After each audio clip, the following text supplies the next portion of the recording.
কি অবস্থা দেখুন। যখন কেন ফাঁসি নয়, কেন যাবজ্জীবন, রাজনীতি এই ন্যারেটিভ সামনে তৈরি করে ফেলেছে, ঠিক মাঝখানে ঢুকে পড়েছে ধর্ম। কিছুতেই এড়ানো যাচ্ছে না। দেখলেন তো 22 জানুয়ারির ছবি 2024-এর, 2025 22 জানুয়ারি এলো বলে। অযোধ্যায় রামলালার প্রাণ প্রতিষ্ঠার 1 বছর পূর্তি ওই দিনই, যদিও তিথি নক্ষত্র মেনে 10 দিন আগে গত 11ই জানুয়ারি হোম যজ্ঞে বৈদিক মন্ত্রোচ্চারণে বর্ষপূর্তি উদযাপন হয়ে গেছে। এক্স বার্তায় প্রধানমন্ত্রী লিখেছিলেন, ভারতীয় সংস্কৃতি এবং আধ্যাত্মিক ক্ষেত্রে এই মন্দির এক মহান ঐতিহ্য। ত্যাগ, সংগ্রাম, ভক্তিনিষ্ঠায় অযোধ্যার রাম মন্দির তৈরি হয়েছে। নরেন্দ্র মোদী যে মন্দিরকে ঐতিহ্য বলছেন, বিজেপি বিরোধীরা তাকেই ভোট রাজনীতি বলছেন। 24-এর আগে রাম রাজনীতি দেখেছে দেশ, 26-এর আগে বাংলাতেও সেই রাজনীতি। এই বঙ্গে মুর্শিদাবাদে আর একটা রাম মন্দির, বিশ্বাস করুন, যার ভিত্তি প্রস্তর স্থাপন সেই 22-এই, পরশু। আগামী 22শে জানুয়ারি আপনাদেরকে বলি, আগামী 22শে জানুয়ারি এই রাম মন্দিরের প্রথম ভূমি পূজন এবং ভিত্তিপ্রস্তর স্থাপন হচ্ছে। আমরা 22শে জানুয়ারি 2025-এর যে সূর্যোদয়, সেই সূর্যোদয় এক নতুন সূর্যোদয় হতে চলেছে। এই প্রতিকূল পরিস্থিতির মধ্যে দিয়ে রাম মন্দির তৈরি হচ্ছে। এই মুর্শিদাবাদ অত্যন্ত স্পর্শকাতর একটি জেলা। আমরা কোনো রকম জাতি, ধর্ম, বর্ণ নির্বিশেষে সর্বস্তরের মানুষকে আমরা চেয়েছি আমাদের এই রাম মন্দিরের কাজে এগিয়ে আসার জন্য। আমরা সর্বস্তরের মানুষকে বলেছি যে আপনারা সকলে এগিয়ে আসুন, আপনাদের সকলের অর্থ সাহায্য, আপনাদের সকলের ঐকান্তিক প্রচেষ্টাকে শিরোধার্য করে আমরা এগিয়ে যাব। যার কথা শোনালাম তার নাম অম্বিকানন্দ মহারাজ, বঙ্গীয় রাম সেবক পরিষদ চ্যারিটেবল ট্রাস্টের প্রধান, বঙ্গীয় হিন্দু সেনার সভাপতি, যে হিন্দু সেনার ট্যাগলাইন হলো হিন্দুর পাশে হিন্দুত্বের সাথে। রাজনীতির সঙ্গে সম্পর্ক খুঁজতে গেলে বিজেপির হিন্দুত্বের মিলটুকুই বড়জোর পাবেন। মহারাজের আমন্ত্রণেও কোনো রাজনৈতিক ভেদাভেদ নেই, কিন্তু রাষ্ট্রপতি, প্রধানমন্ত্রী, মুখ্যমন্ত্রী, বিরোধী দলনেতা, তৃণমূলের সেনাপতি, এমনকি কংগ্রেসের শুভঙ্কর সরকার, সিপিএমের মোহাম্মদ সেলিমের কাছেও তার আমন্ত্রণ পত্র পৌঁছে গেছে। 22 জানুয়ারি আসুন, শুভ কাজে উপস্থিত থাকুন। ঠোঁট কাটার প্রশ্ন তো এটাই, রাম মন্দির কেউ তৈরি করতেই পারেন, কিন্তু সেই মন্দির তৈরির জায়গা মুর্শিদাবাদকে কেন বাছা হলো? অনুপ্রেরণা কি শাসক দলেরই বিধায়ক ভরতপুরের হুমায়ুন কবির? হুমায়ুনই বা কেন বাবরি মসজিদ মুর্শিদাবাদই তৈরি করতে চান? হয়েছে যে বাংলায় 34-35% মুসলমানের বাস, মুর্শিদাবাদ জেলায় 70-71% বাস। আমি যদি একটা বাবরি মসজিদের নামে মসজিদ করি, এটা পরে তো মুখ্যমন্ত্রীকে যখন শিলান্যাস হবে বা যখন ফাইনালি সেই সৌধ গড়ে উঠবে, ওপেন উদ্বোধন হবে মানুষের জন্য, তখন তো নিশ্চয়ই অনারেবল চিফ মিনিস্টারকে অনার দিয়েই ডাকা হবে। অযোধ্যার বাবরি মসজিদ ধ্বংসের সঙ্গে একটা সম্প্রদায়ের আবেগ জড়িয়ে, সেই আবেগকে উস্কে দেওয়ার কৌশল ভোটের আগে। সরাসরি রাজনীতির কথা কেউ বলছেন না, কিন্তু রাজনীতি আলবাত আসে।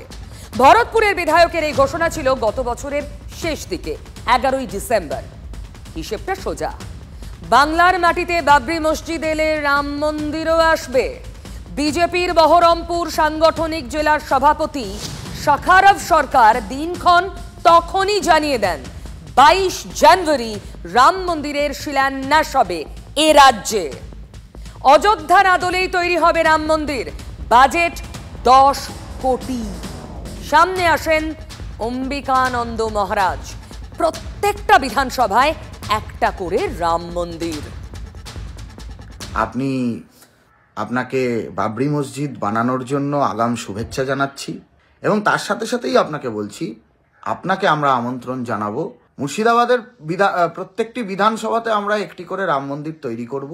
আমি চাইছি, অ্যাডিশনাল যোগ করছি যে 22টা বিধানসভায় না করে 26টা ব্লকেই উনি 26টা রাম মন্দির তৈরি করুন। আমি ওয়েলকাম জানাচ্ছি সমস্ত রাজনৈতিক দলের নেতাদেরকে, সমস্ত পদাধিকারীদেরকে, সবাইকে আমরা আমন্ত্রণ জানাবো যে এই রাম মন্দির নির্মাণের কাজে আমাদেরকে সহযোগিতা করার জন্য। উনি যদি আমাকে ডাইরেক্টলি বলেন যে ওনার ওই মন্দির করতে গিয়ে কিছু অর্থ সাহায্য করতে হবে, আমি সেটাতেও করব। কোথাও বড়, কোথাও মাঝারি, যে কোনো মাপের আমরা একটি করে ভগবান শ্রী রামচন্দ্রের মন্দির আমরা তৈরি করব। মহানন্দজি যেটা বলেছেন, আমার একটাই প্রশ্ন ওনার কাছে, উনি এত লেটে কেন বললেন? হুমায়ুন কবির বাবরি মসজিদ করার কথা উত্থাপন করেছেন, তার 3 দিনের মধ্যে তিনি বলছেন। ভরতপুরের বিধায়ক যা বললেন তার মানে দাঁড়ায় মসজিদের কাউন্টার করতে মন্দির বানানো হবে, মানে একটা পারপাস রয়েছে। পারপাসটা কি? রাজনীতি। 26কে সামনে রেখে বাংলায় তাহলে ধর্মযুদ্ধ শুরু। হুমায়ুন বিকল্প বাবরি মসজিদের শিলান্যাসের যে দিন ঠিক করেছেন, তাও এই 25 সালেই, ভোটের আগে। তারিখটা 6 ডিসেম্বর 2025। ডিসেম্বর 2025 আমরা বলেছি যে ঘটা করে লক্ষ লক্ষ লোকের মানুষের উপস্থিতিতে এই বাবরি মসজিদের ভিত্তি স্থাপন করা হবে। NH 34 সংলগ্ন অলরেডি 6 বিঘি জায়গা আমি ফাইনাল করেছি, আরও 6 বিঘা ওই আশেপাশেই একই জায়গাতে 12 বিঘা জায়গা আমার তরফ থেকে ওনাদেরকে প্রস্তাব দেওয়া থাকলো যে আমাদের বাবরি মসজিদ, তার পাশে একটা হসপিটাল, তার সঙ্গে রিসোর্ট, তার সঙ্গে রাম মন্দির যদি ওনারা আমাদের সংলগ্ন পার্শ্ববর্তী ল্যান্ডেই করতে চান, ল্যান্ড আমি ওনাদেরকে সংগ্রহ করে ওনাদের হাতে তুলে দেব, ওনারা রাম মন্দির বানাবেন।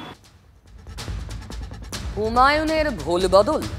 তৃণমূল কি নরম হিন্দুত্বের লাইন ধরে এগোতে চায়? মসজিদের পাশে রাম মন্দিরের জন্য জমি দিতে চাইছেন কেন? ছবিটা দেখুন। লোকসভা ভোটের আগে যে কার্তিক মহারাজের সঙ্গে সাপে নেউলের সম্পর্ক ছিল, দলেরই আর এক হুমায়ুনের বিতর্কে কার্তিক মহারাজের পাশে ভরতপুরের হুমায়ুন। মহারাজের সঙ্গে ব্যক্তিগত বিরোধ নেই, ভালো সম্পর্ক। এক মঞ্চে পাশাপাশি দুজন। শিলান্যাসের দিনগুলো লক্ষ্য করুন। 22 জানুয়ারি, 6 ডিসেম্বর। 22 জানুয়ারি রাম মন্দিরের রামলালার প্রাণ প্রতিষ্ঠার দিন, আর 6 ডিসেম্বর সেই অধ্যায়ে বাবরি মসজিদ ধ্বংসের দিন। পুরো দমে মন্দির মসজিদ রাজনীতি, ভোট মেরুকরণ। যার নিজের পয়সা আছে এবং যার আগ্রহ আছে তিনি করবেন, কিন্তু সেটা এই যে রাজনীতির চর্চায় নিয়ে যাওয়া, এটাই তো আসলে ধর্মকে রাজনীতিতে ব্যবহার করার অঙ্গ। এবং এটাই স্বামী বিবেকানন্দদের অথবা রামকৃষ্ণ পরমহংসদেব তাদের মনোভাব নয়। রামজির নামে জয়গান সকলে করুক, আপত্তি নেই, কিন্তু ঘটনা হচ্ছে যখন আমরা দেখছি এই রাজ্যের মুখ্যমন্ত্রী রাম নাম শুনলেই তেরে খেপে যায়, উদ্বোধন অনুষ্ঠান থেকে ভেগে চলে যায়, তখন তো আমাদেরকে এটাই লাগে যে তাহলে রাম নাম শুনতে পারতো না শুধু ভূত প্রেতেরা, তো মুখ্যমন্ত্রী কোন গোত্রীর? পাগলে কি না বলে, ছাগলে কি না খায়, এইসব পাগলামি দেখে মানুষ হাসছে। এটা মোদিজির মার্কা হিন্দুত্ব রাজনীতির অংশ। আমরা মনে করি রাজনীতির সঙ্গে ধর্মকে সম্পর্কিত করাটা বেঠিক। রঙ্গ করার তারই সাজে, রঙ্গ করার যার ক্যাপিটাল আছে, আমাদের রঙ্গ করা সাজে না। রঙ্গ করার মতো টাকা নেই, রঙ্গ করার মতো সময় নেই, রঙ্গ করার মতো মানসিকতা নেই। মজাটা কোথায় জানেন তো? অনেকের কাছেই আমন্ত্রণপত্র পৌঁছেছে, যেমন তালিকাটা শুরুতেই দেখালাম। মমতা ব্যানার্জি, অভিষেক ব্যানার্জির কাছেও পৌঁছেছে, কিন্তু অম্বিকানন্দ মহারাজের আমন্ত্রণ হুমায়ুন কবির পাননি। হিন্দুত্বের রাজনীতিতেই কি ব্রাত্য ভরতপুরের বিধায়ক? জানুয়ারি উনি কোথায় ভিত পুজো করবে, তা এখনো পর্যন্ত সেই জায়গার নামই উনি বলার সাহস পাচ্ছেন না। উপগ্রহতে করবেন না মাটির নিচে করবেন না মাটির উপরে করবেন, তা এখনো সেটা বলেননি। তা আমাকে তো নিমন্ত্রণ করেইনি। নিমন্ত্রণ পেলে কি যাবেন? নিশ্চয়ই যাব। উনি যেতে তৈরি, নিমন্ত্রণ করলে তো। দেখুন, মুর্শিদাবাদে মন্দির মসজিদ রাজনীতি শুরু। কেন মুর্শিদাবাদ? ওই যে সংখ্যালঘু ভোট অনেক বেশি অন্য জেলার থেকে, মালদাতেও তাই। তবে আপাতত এই ধর্মযুদ্ধের এপিসেন্টার মুর্শিদাবাদ, নবাবের জেলা। সেখানে দাঁড়িয়েই তো আজ তোপ দাগলেন মুখ্যমন্ত্রী। বলে ভাত দেওয়ার ক্ষমতা নেই, কিল মারার গোসাই, শূন্য কলছি বড্ড বাজে বেশি। একটা রাজনৈতিক দল আছে, এটা সরকারি মিটিং বলে আমি বলতে পারছি না, তা নাহলে একেবারে চাচা ছোলা বলে যেতাম। নেই কাজ তো খই ভাজ, ঘুম থেকে উঠেই শুরু করবে তুমি হিন্দু না তুমি মুসলমান। মুখ্যমন্ত্রী কোনো দলের নাম করেননি, কিন্তু তাতে একটু অসুবিধা হচ্ছে না বুঝতে কোন দলের কথা তিনি বলছেন।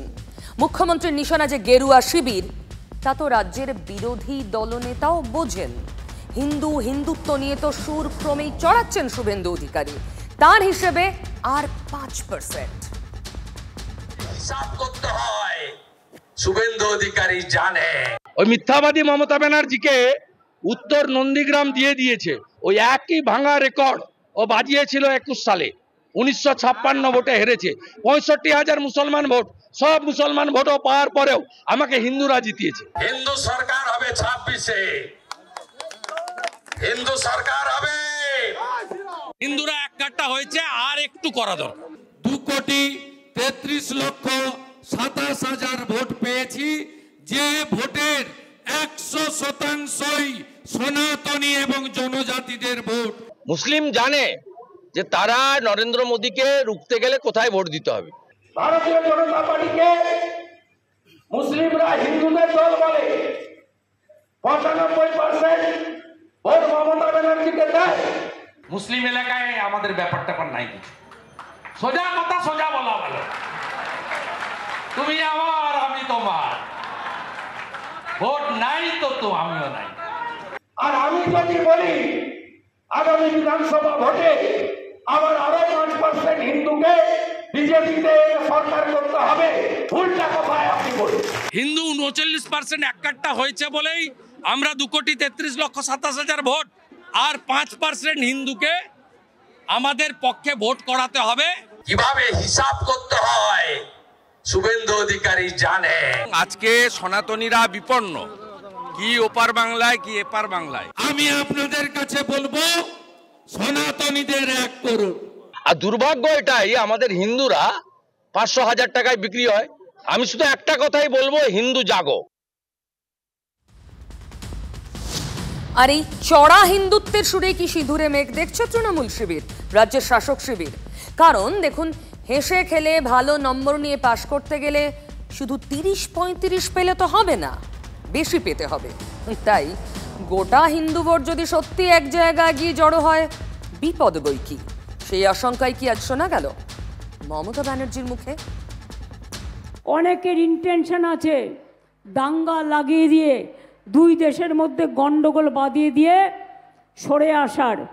আমি চাই বর্ডার বিএসএফের আন্ডারে বিএসএফ দায়িত্ব নিক, যাতে বর্ডারে কোনো গন্ডগোল না হয়। বর্ডার বিএসএফ দেখুক, আমাদের ওপরে কোনো অত্যাচার হলে আমরা দেখব, কিন্তু দয়া করে কারো কোনো প্ররোচনায় পা দিয়ে কেউ ওদিকে যাবেন না। সেরকম যদি দেখেন, আমি লোকাল পুলিশকে বলবো দূর থেকে মাইকিং করে বলবেন আমাদের এপারের লোকেরা আপনারা ফিরে আসুন। প্রশাসনের কাজ প্রশাসন করবে, আপনারা নিজেরা আইন হাতে তুলে নেবেন না। নিশানা কে? বিজেপি, বাংলাদেশ, মোহাম্মদ ইউনূস নাকি বিজেপি? লোকজন দা কাস্তে হাতে সীমান্তে বিএসএফ এর সঙ্গে। তার মধ্যে হিন্দু সুকান্ত গতকাল সশস্ত্র দাওয়াই দিয়েছেন। হিন্দুদের ঘরে ধারালো অস্ত্র রাখার কথা আজও তিনি বলেছেন। যদি নিজের ধর্ম সংস্কৃতি আগামী প্রজন্মকে বাঁচাতে চান, ছেলেকে ডাক্তার ইঞ্জিনিয়ার যা বানানোর বানান, কিন্তু ভালো হিন্দু বানান, তার সাথে যে নিজের ধর্মের প্রতি সমর্পিত হবে। আর বাড়িতে একটা করে ধারালো অস্ত্র রাখুন। একটা টেরোরিস্ট যে কথা বলে, একটা দলের রাজ্য সভাপতি বা কেন্দ্রীয় মন্ত্রী সে কথা বলা উচিত নয়। দেখুন, ববি হাকিম সাহেবের কথা যদি আমি ধরি, তাহলে তো হিন্দু সব দেবদেবীর হাতে তো ধারালো অস্ত্র থাকে। তাহলে কি উনি বলতে চাইছেন হিন্দু সমস্ত দেবদেবীরা জঙ্গি? আমাদের দেবদেবীদের হাতে তো অস্ত্র থাকেই, তিনি একজন সনাতনী হিন্দু হিসেবে বলেছেন। আমি আপনাকে বলে গেলাম, এই সিদ্দিকুল্লাহ, এই জাভেদ খান, এই শাহজাহান, এই ফিরাদ হাকিম, এই হুমায়ুন কবিরদের সরকারটা যদি থাকে 31-এর পরে আর কিছু করতে হবে না।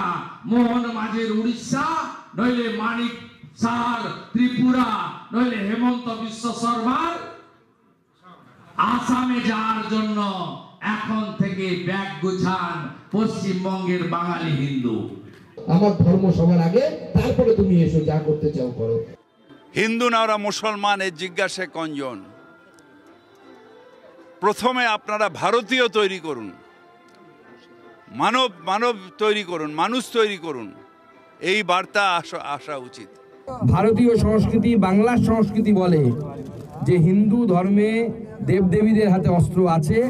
যেহেতু বিজেপির রাজনীতিটা বাংলার মানুষ প্রত্যাখ্যান করছেন, তো সেই জায়গায় দাঁড়িয়ে আমরা তো সাধারণভাবে বলে থাকি ভালো মানুষ হন, তো তার বদলে যদি কেউ বলেন যে আগে অমুক ধর্মের হন, বাড়িতে অস্ত্র রাখুন, এগুলো তো যে মসৃণ ভাবে সমাজ চলার ক্ষেত্রে এইসব কথাবার্তা তো প্রতিবন্ধ। আপনারা জাগুন, শুধু বাংলাদেশের পাশে থাকা না, এপারেও যাতে আমরা একটা রাষ্ট্রবাদী হিন্দুত্ববাদী সরকার তৈরি করতে পারি, তার উদ্যোগ বাঙালি হিন্দুদের নিতে হবে।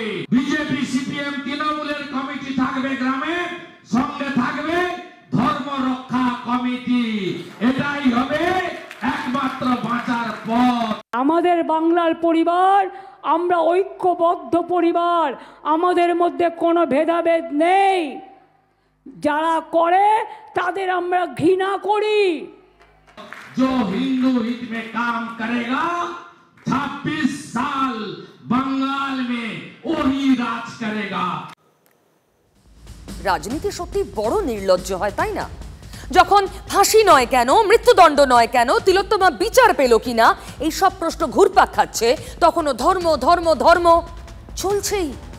চলুন আমরা বরং আরো একবার তিলোত্তমা কাণ্ডের যে সাজা ঘোষণা হলো, যে অর্ডারের কপি সামনে এসেছে, বিচারক যা মনে করে তার সিদ্ধান্তে উপনীত হয়েছেন যে এটা সর্বোচ্চ সাজার যোগ্য নয়, সেই প্রসঙ্গে আলোকপাত করি। এই মুহূর্তে তিলোত্তমার পরিবারের আইনজীবী অমর্ত্য দে আমার সঙ্গে রয়েছেন, তার হাতে রয়েছে অর্ডারের কপি। আমি অমর্ত্যর সঙ্গে সরাসরি কথা বলবো। অমর্ত্য, আমার জানার বিচারক ঠিক নিজে তো নির্দিষ্ট কিছু মনে করেছেন, তাই তিনি মৃত্যুদণ্ডের সাজা শোনাননি। কোথায় কোথায় এই পয়েন্টারে সেই জায়গাগুলো হাইলাইটেড বলে আপনার মনে হয়? কি ভেবেছেন বিচারক?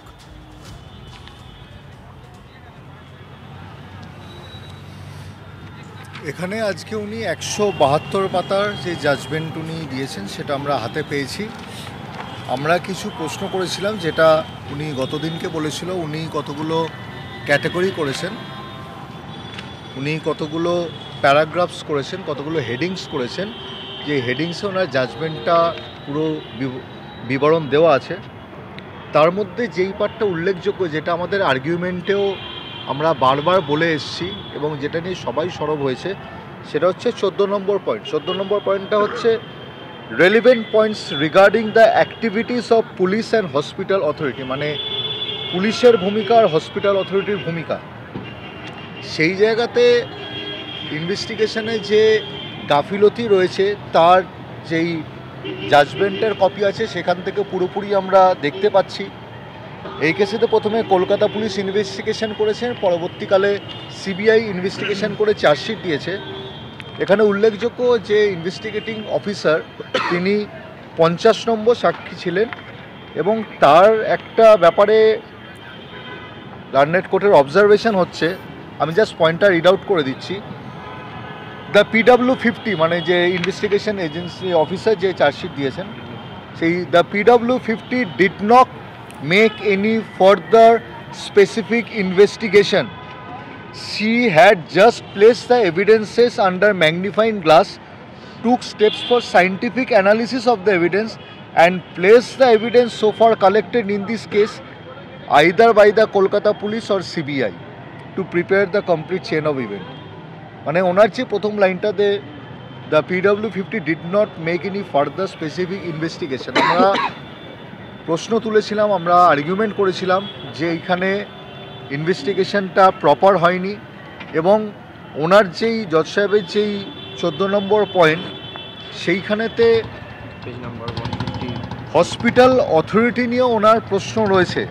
অমর্ত্য, তার মানে আপনি যা বলছেন তাতে যদি আমরা ছোট করে বলি, তৎকালীন টালা থানার ওসি অভিজিৎ মণ্ডল এবং আরজি করের তৎকালীন প্রিন্সিপাল কর্তৃপক্ষ হিসাবে যার কথা এখানে বলা আছে সন্দীপ ঘোষ, এই দুজনের দিকে তাহলে স্পষ্টত আঙুল উঠছে এই অর্ডার কপি অনুযায়ী।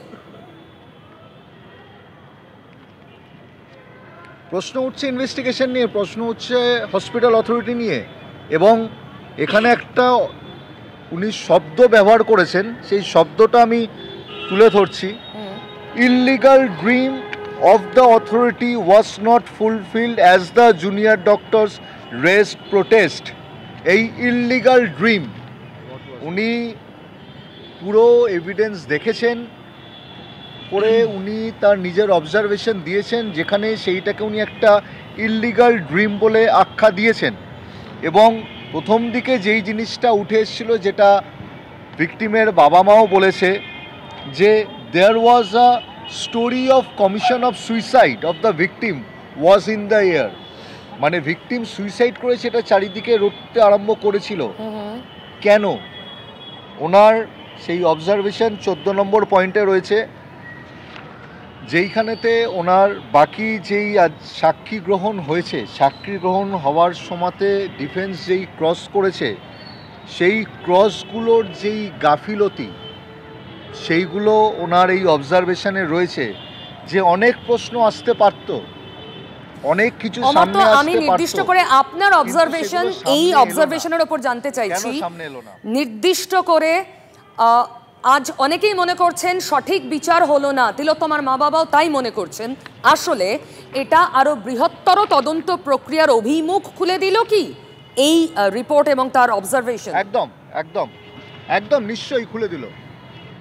যখনই এই জিনিসটা চলে আসছে যে ইনভেস্টিগেশনের গাফিলতি হয়েছে, আমরা এইখানে বিচার চাইতে এসেছি। যেই জিনিসটা, যেই তথ্যটা ইনভেস্টিগেশন বা তদন্ততে উঠে আসছে, যেই জিনিসটা চার্জশিটের মাধ্যমে উঠে আসছে, এবং এইখানে আপনাদের বলে রাখি মোট 128 জনের নাম ছিল চার্জশিটে, তার মধ্যে 50 জনকে মাত্র সাক্ষী করানো হলো, বাকিদের করানো হলো না কেন? এবং বাকি আরও অনেক কিছু আসতে পারত, বাকি সাক্ষ্যতে অনেক কিছু আসতে পারত, বাকি ইনভেস্টিগেশনে। এবং যখন এই কেসের বিচার চলে তখন কিছু প্রশ্ন এসে যায় যে বাকিদের সাক্ষী গ্রহণ হয়েছিল কিনা বা বাকিদের জিজ্ঞাসাবাদ হয়েছিল কিনা।